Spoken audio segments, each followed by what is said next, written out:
I think the government should speed up because the demand, immediate demand to improve the taxi service is there. In the rush hour, especially in, like say, in Guangzhou and Beijing, it was very hard to catch a cab.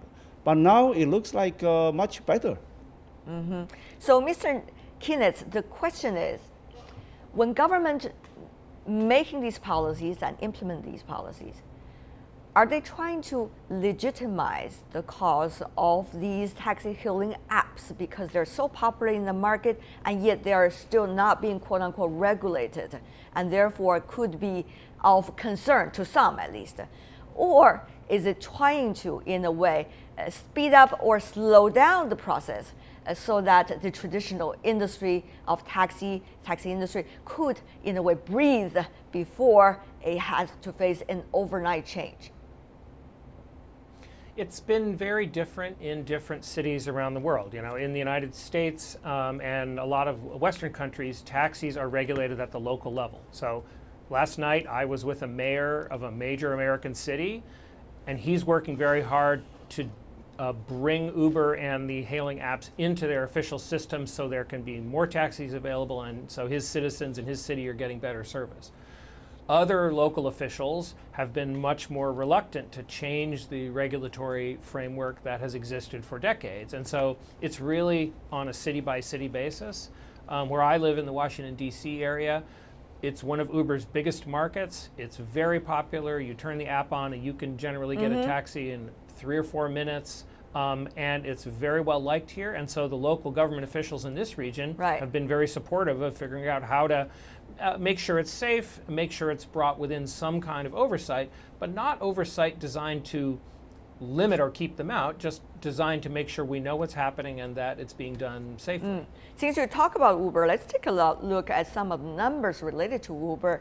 As at the end of March this year, Uber was already available in 55 countries and more than 200 cities worldwide. It is estimated that Uber will generate about $10 billion in revenue by the end of 2015.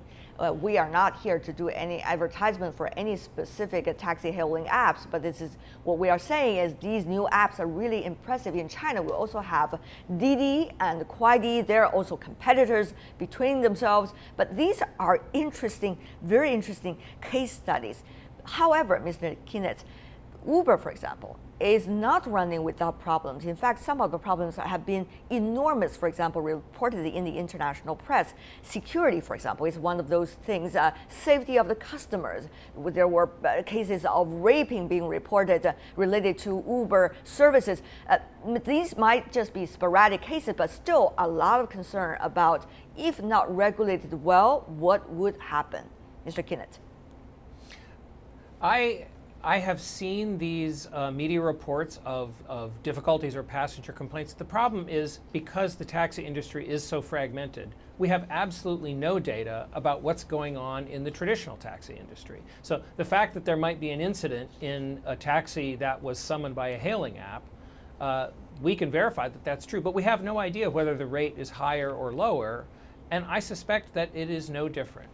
You know, taxis everywhere are driven by people, and the world is made up of all kinds of people, and whether your taxi driver is working for a traditional company or for Uber, I don't think really makes any difference into whether that person is going to be timely or respectful or whatever. So I don't think that has anything to do with the method by which you are summoning your taxi. China, in a way, Professor Liu, we've already seen some interesting developments. Shanghai municipality, for example, is signing some kinds of agreement with Didi and also Kuaidi to develop a certain platform. We do not know the details as they develop about what exactly the agreement is and how it's going to serve the market. But when you have policymakers work with these new taxi hailing apps, what kind of result are you expecting as a scholar and also as a citizen?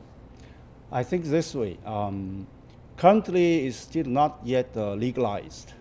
Without a license or legalization, when there's a dispute happened, customers' welfare will be affected. So with this legalization, Shanghai government set up this agreement and make it a regular service. So if there's anything happened, both sides will be following a rule, guaranteed the service.